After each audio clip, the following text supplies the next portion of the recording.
ఇప్పటికీ అంతుచిక్కని సాంకేతికతతో కూడిన నీటిలో తేలియాడే ఇటుకల గూర్చి ఈ వీడియోలో నేను చెప్పబోతున్నాను. భారతదేశంలోని తెలంగాణలో ఉన్న రుద్రేశ్వర ఆలయంగా పిలువబడే రామప్ప ఆలయం కాకతీయ పాలనలో 1213 CE నుండి వాస్తుశిల్పి రామప్ప దర్శకత్వంలో 40 సంవత్సరాల పాటు నిర్మించబడింది. ఇది ఇప్పుడు యునెస్కో ప్రపంచ వారసత్వ ప్రదేశంగా కూడా ఉంది.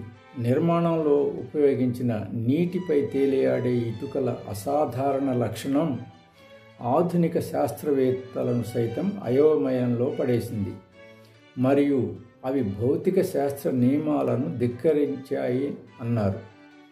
కానీ ఇటుకలు భౌతిక శాస్త్రాన్ని ధిక్కరించలేదు, దానిని ప్రదర్శించాయి.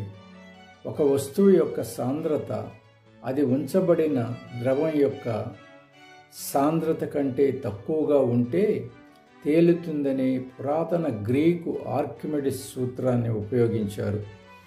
రామప్ప ఇటుకల సాంద్రత 0.9 గ్రాములు పర్ cc ఉంటే నీటి సాంద్రత 1 గ్రాము మాత్రమే ఉంది.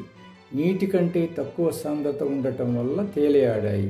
సాధారణ ఇటుకల సాంద్రత 2.2 కాబట్టి మునుగుతాయి. రామప్ప ఇటుకలను సహజ సేంద్రియ పదార్థాల మిశ్రమంతో తయారు చేశారు.